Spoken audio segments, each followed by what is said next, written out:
We all love cute animals. From the furriest to the fuzziest with their big eyes and button noses, many creatures have something about them that we simply find irresistible.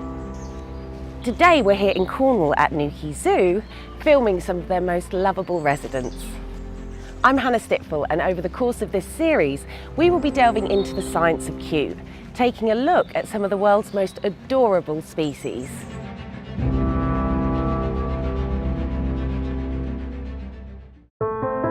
The red panda, also known as the firefox.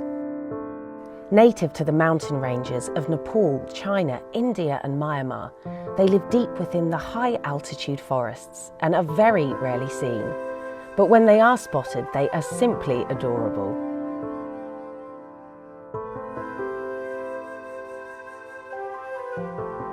With their short snouts and big pointy ears, their faces are white with reddish-brown marks that almost look like tears.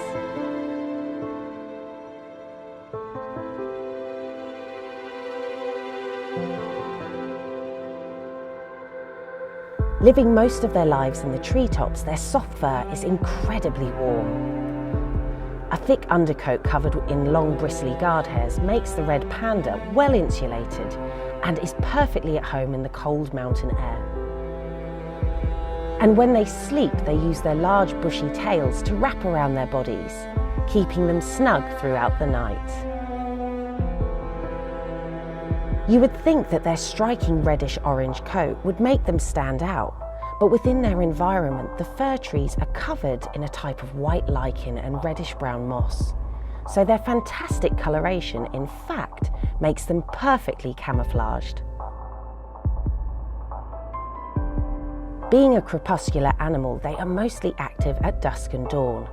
This is when they will search for their food, and being a member of the carnivore family, you would think that they would hunt for prey. But unlike other carnivores, the red panda is mostly a vegetarian. They will occasionally take insects, but mostly eat bamboo, and only the freshest leaf tips will do.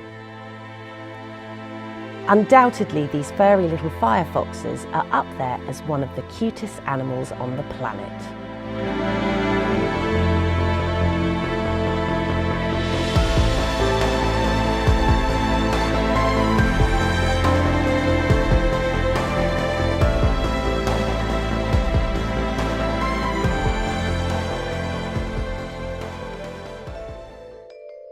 When it comes to being playful, they don't get much more playful and inquisitive than our next species.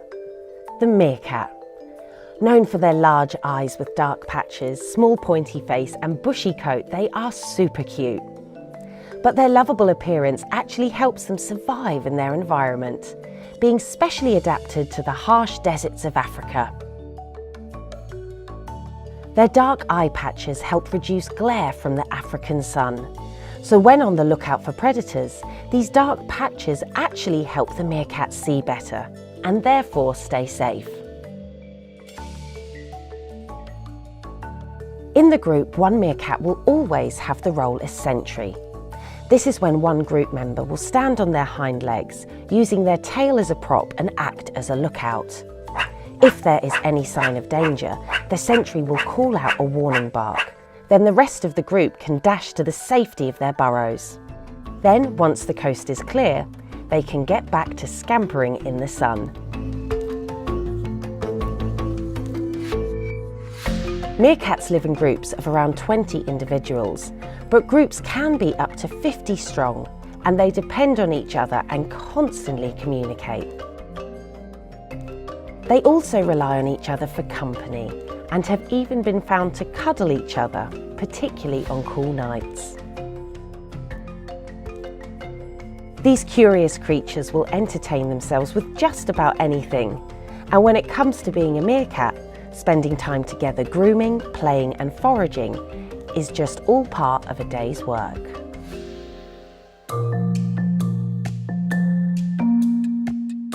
From the high mountains to the mangrove swamps of Asia, our next creature is the smallest otter species in the world. The Asian short-clawed otter is roughly 60 centimetres long, with around 30 centimetres being its tail.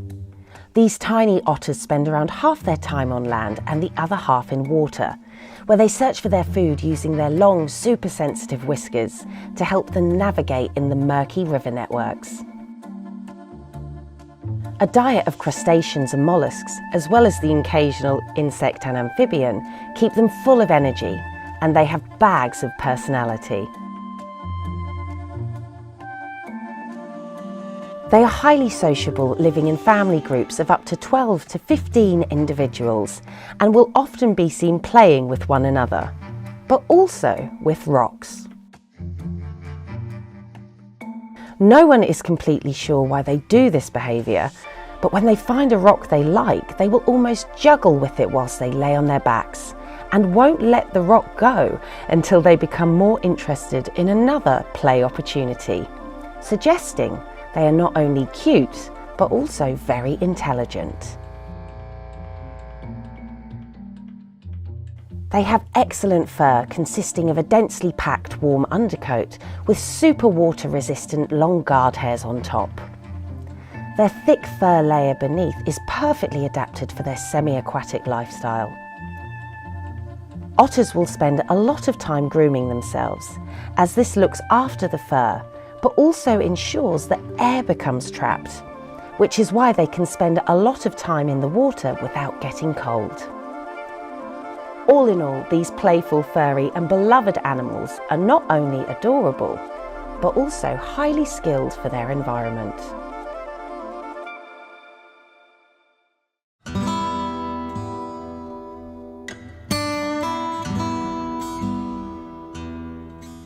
Our next animal lives worlds away from the African desert and is found deep in the remote forests of Europe. The Carpathian Lynx, one of Europe's most magnificent cat species. With their large eyes, black tufted ears and bobbed tails, they are instantly recognisable and are also extremely rare to spot. But a sight even more rare than seeing an adult is witnessing an enchanting kitten.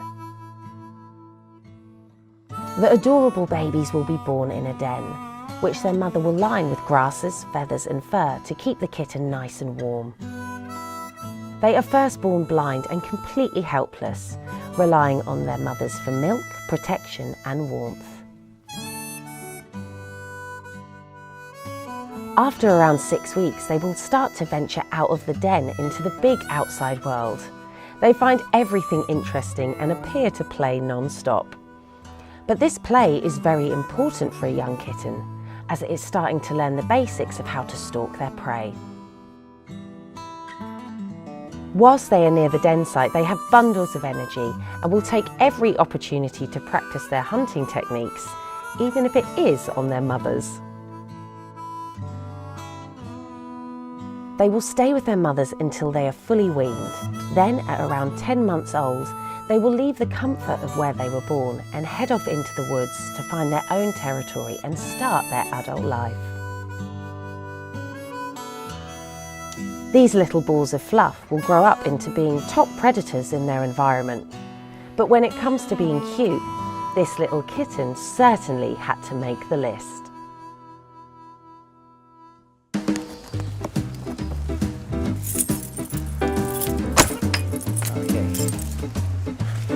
So this afternoon we brought our red pandas their afternoon meal, which consists of 3 big bits of bamboo.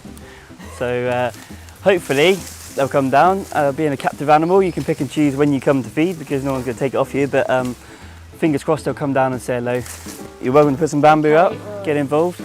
So yep, so we're going to pop it just in around here, anywhere you like. So sometimes put in different places, so the reason we put the bamboo in different places is so it's not the same place every day, so it's enriching for them. So how old are the red pandas here? So our 2 red pandas here are both 8 years old, so yeah. a good little pair because pandas will go to maybe 15 to 20 in captivity. Yeah. So these are fairly young in terms of pandas. Oh my goodness, she is really enjoying that, isn't she? Do they get on though? Now the pandas, they tolerate each other, they share the same environment. In the wild they are solitary, So they come from southeast China. These guys would spend a lot of time on their own, only come together to mate. And then mum would take care of the youngsters, so dad would go on his way again. They're quite happy to eat together, but other than that, you'll find them in different trees. And how often do you feed them bamboo every day? So yeah, bamboo is fed every day. So in the wild they eat a range of different bamboos.